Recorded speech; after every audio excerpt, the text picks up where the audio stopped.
అభివృద్ధి సంక్షేమమే ధ్యేయంగా 99 డేస్ యాక్షన్ ప్లాన్ ను ప్రభుత్వం తీసుకొచ్చిందన్నారు మంత్రి పొన్నం ప్రభాకర్. తొలి రోజే హైదరాబాద్లో మహిళా సంఘాల ఆధ్వర్యంలో ఏర్పాటు చేసిన కార్యక్రమంలో జీహెచ్ఎంసీ కమిషనర్ కర్ణన్, కలెక్టర్ హరిచందన్తో కలిసి ఈ వేస్ట్ సేకరణ కేంద్రాన్ని ప్రారంభించారు మంత్రి పొన్నం ప్రభాకర్.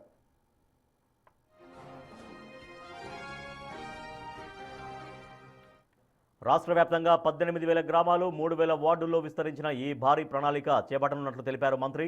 ఇప్పటికే మహాలక్ష్మి పథకం, 500కే గ్యాస్, ఉచిత విద్యుత్ వంటి పథకాలతో మహిళా సాధికారతకు తమ ప్రభుత్వం పెద్దపీట వేస్తోందన్నారు మంత్రి. మహిళలందరూ సంఘాల్లో చేరి ప్రభుత్వం అందిస్తున్న ఫలాల్ని అందుకోవాలని, అన్ని రంగాల్లో రాణించాలని మంత్రి పొన్నం ప్రభాకర్ పిలుపునిచ్చారు.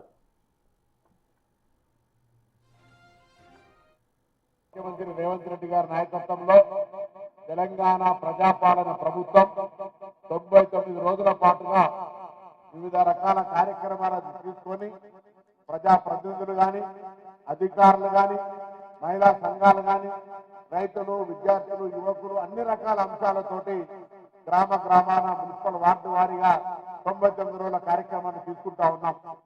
ఈ రోజు 1988లో ప్రారంభించబడినటువంటి ఆనాటి గవర్నర్ సుమిత్ జోషి గారి చేతి మీదుగా ప్రారంభించిన ఈ టాటా నెహ్రూ పార్క్ 13 ఎకరాల విస్తీర్ణంలో ఇక్కడ ఈ రోజు ఈ కార్యక్రమాన్ని లాంఛనంగా ప్రారంభించుకుంటా ఉన్నాం. ముఖ్యమంత్రి గారి సూచన మేరకు ఈ కార్యక్రమం రాష్ట్ర వ్యాప్తంగా 12,000 చిల్లర గ్రామాల్లో 3,000 వార్డుల్లో కూడా ఈ కార్యక్రమాలన్నీ కూడా కొనసాగబోతా ఉన్నాయి.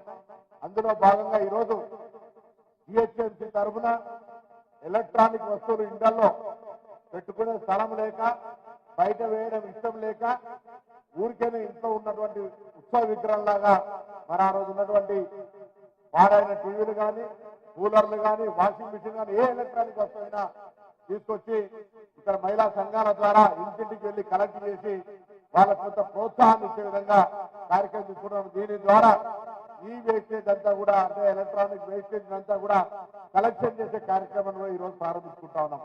దీంతో పాటుగా ఈ టాటా నెహ్రూ పార్క్ లో గ్రంథాలయ సంస్థ జిహెచ్ఎంసీ తరఫున ఒక మంచి 1,500 గజాల చదరపడుగులు కలిగినటువంటి ఒక గ్రంథాలయాన్ని ప్రారంభం చేసుకుంటారు.